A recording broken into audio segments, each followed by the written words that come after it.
you. Thank you for letting me come and speak for you guys today. I know it's right about lunchtime, so if you want to stand up now, shake it off a bit, and sit back down, you're free to do that, yeah?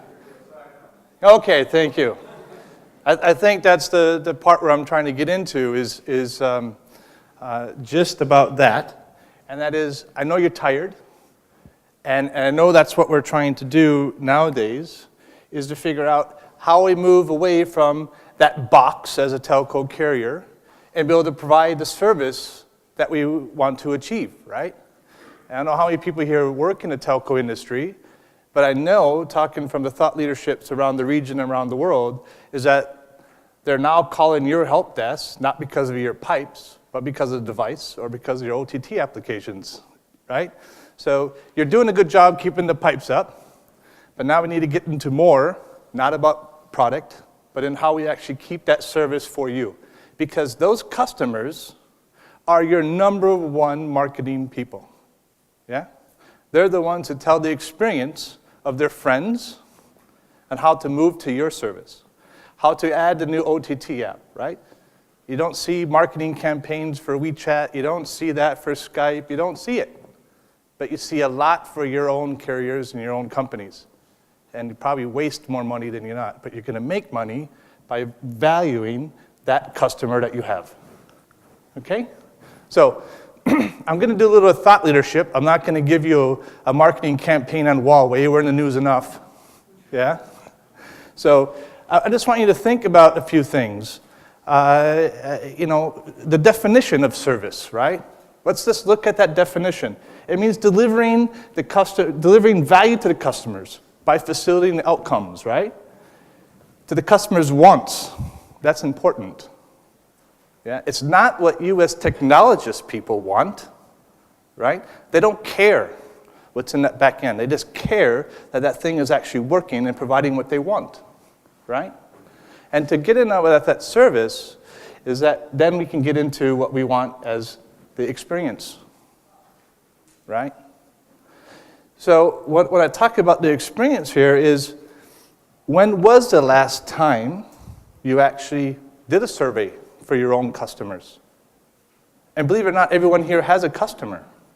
Whether it's internal in your own IT, in your own company, or whether it's your external customers, right? Your consumers. You have to treat both of those guys, those people, right? So when was the last time you did that survey? And when you did the survey, did you say check A, B, C, D, right? Because what you're trying to do when you say select A, B, C, D, right, is you're telling them what one to choose.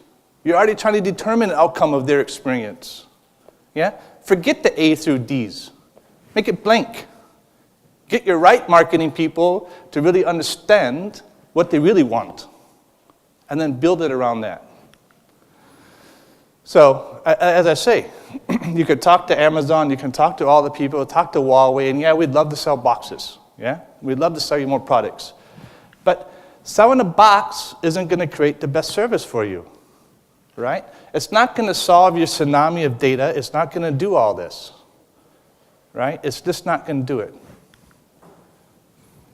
And if you look at what the World Economic Forum said in 2010, this was their whiteboard discussion in Davos.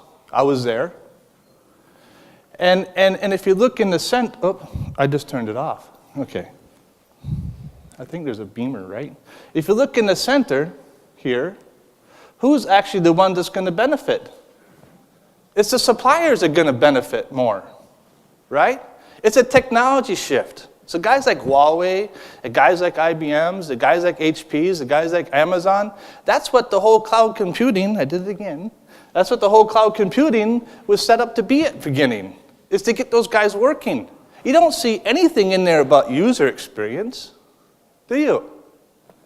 But there's some clever people out there to understand, hey, there's a platform that I can use basically for free, right? And I can create all my OTT apps on there.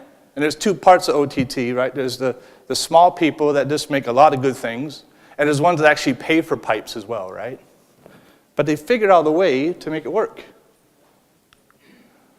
right? So what does the customer say? And there's your external customers, what they want, your public customers, and there's your internal CEOs, CIOs on these two things. They relatively want the same thing, just in different orders.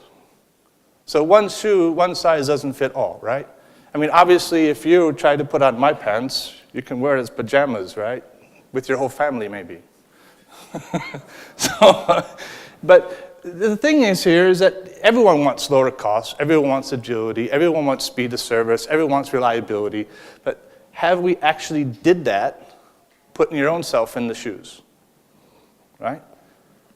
You are yourself are your best customer. Are you getting the experience that you want from your own company? Okay. So what are some of the challenges? So from a customer's point of view, they want more. They demand, right? Your CIO and your operations people, your operation managers, they're banging their heads. They want more, they want more, they want more. And nine times out of 10, they can't tell you exactly what they want, right? But we can enhance that experience, we can improve it, and we can reduce the churn. On the services point of view, same thing. It's a complex market. And from a telco point of view, from an IBM, or even from a supplier point of view, we all provide the same service, the same solutions, the same products, right? But I said service, I made a mistake. But what you need to separate yourself from is that service, right? It may cost more to add a little more value-added services on there, but you're going to keep the customer with you. And that's the key point you want, yeah? Challenges, cost, and technology, right? Billing leakages. It happens all the time, right? Rounding figures and things like that. There's actually laws and regulations on this. Now, how many decimal points? Okay? So, what's happening in the market today is very simple. We don't care about total cost of ownership anymore. We talk about the value, the total value of that ownership, right? So, well, these things, get used to this from here.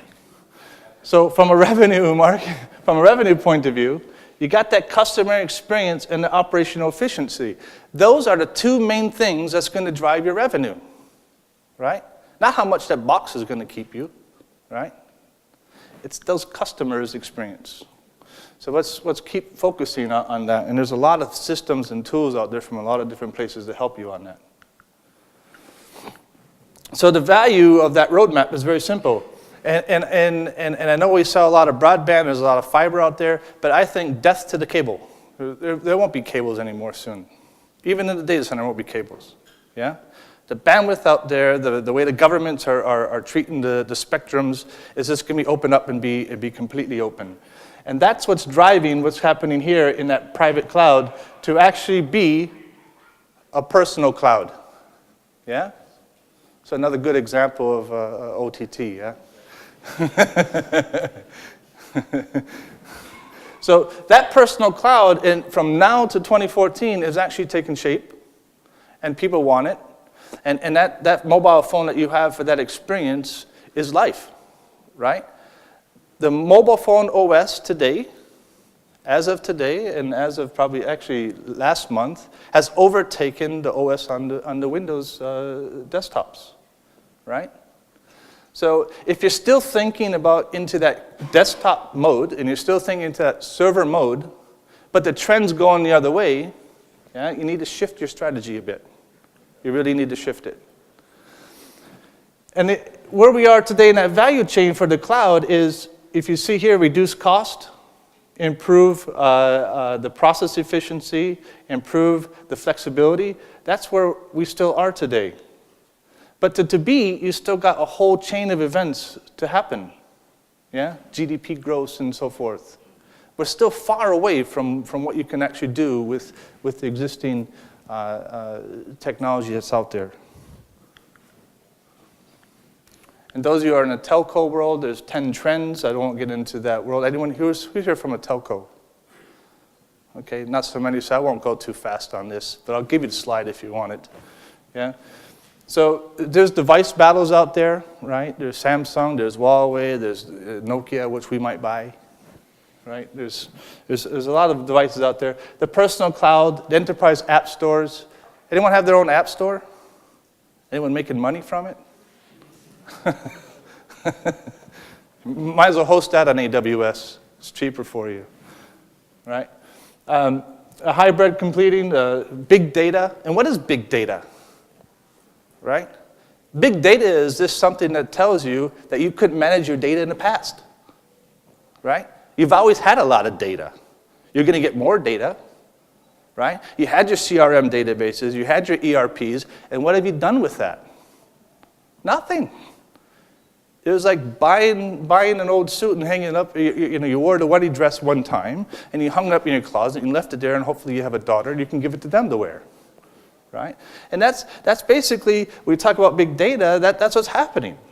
It's taking all the stuff you already had and trying to make it into something you can make useful again. Yeah? It's a good job for IBM. Right? Our IBM Oracle started that mess. And they talked about how slow it was to get the data from AWS, right? So they started it, now they want to come back and fix what they already started.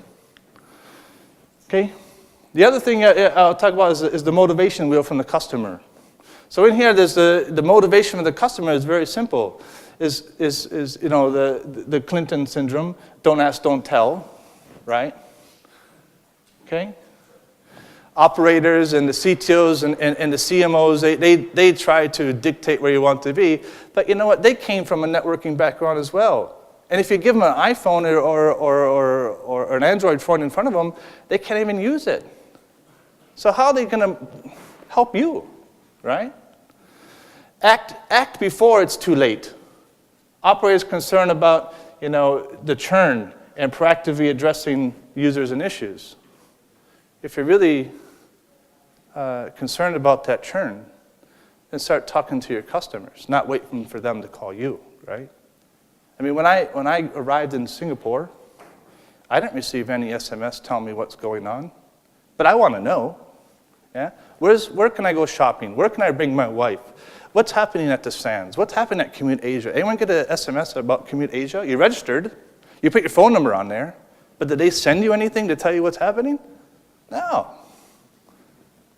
not at all. Okay, so these tags are there, right? Taken by surprise, Telco people just don't understand. In the telco industry, it's a lot of deregulation happen. The companies are still monolithic and they're still basically organized like a government. So I'll give you a good example. Of a Swiss carrier, right? Swisscom. Oh, we're too big to fail, right? What happened when the little German came across Sunrise? Right? It was almost Project Sunset for those guys. That almost went into bankruptcy. And now you got OTT coming in, right? And telcos are still surprised.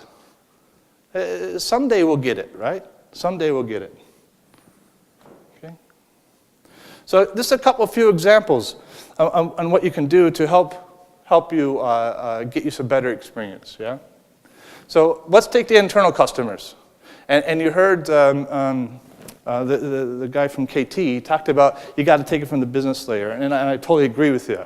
You got to take it from the business layer, right? But how can you help your own IT departments is very simple. Taking it from the top-down approach and automating all the way through these vendor platforms is important, right? Every company out there is going to have 4 or 5 different vendors, okay? Customer service value chain. Get into that improvement. Create a value chain. Companies are now starting to actually make a customer experience management team outside of marketing. And they're normally people that are 25 to 30 years old, okay? On your mobile phone apps, on your mobile devices, start looking at the operation, the planning, the design. How can you get to real time, push new products to them in real time? How do you know, the NBA finals are here, how many people are browsing the finals? And then push that package out to them as a sports package in real time. You know where they are. Okay, that's another way. In the CEM experience from what we call is the customer experience management. And again, how do you offload your traffic when it's slow from a wireless to the Wi-Fi? right? The 3G to Wi-Fi. How do you keep it going so people are still going? Those are things that you could do for your end customers. Same thing, orchestrate, process, and automate the things, right? Every department, marketing, whatever, have their own processes. They have their own technology that's around the boxes, yeah? How you get that into a process automation so that you don't have that, okay? The people stopping you, because you are your own worst enemy. And the development side, how can you make everything virtual for them, right? So that you can just actually take your existing resources and then put it into a grid, virtual business service, and just keep dragging and dropping without having to install more devices. So that's basically some other options that you can look at, a total grid, yeah? All right? So I think that's all I have. When it's in production, just keep dragging it back and forth, yeah? So it doesn't matter. Yeah? That's all I have. So my key thing in here is very simple. You guys are very good technologists. We're all good technologists. But we're also our worst enemy when it comes to enabling the customer. Yeah? So thank you, and have a good lunch, and enjoy the rest of the conference. Yeah?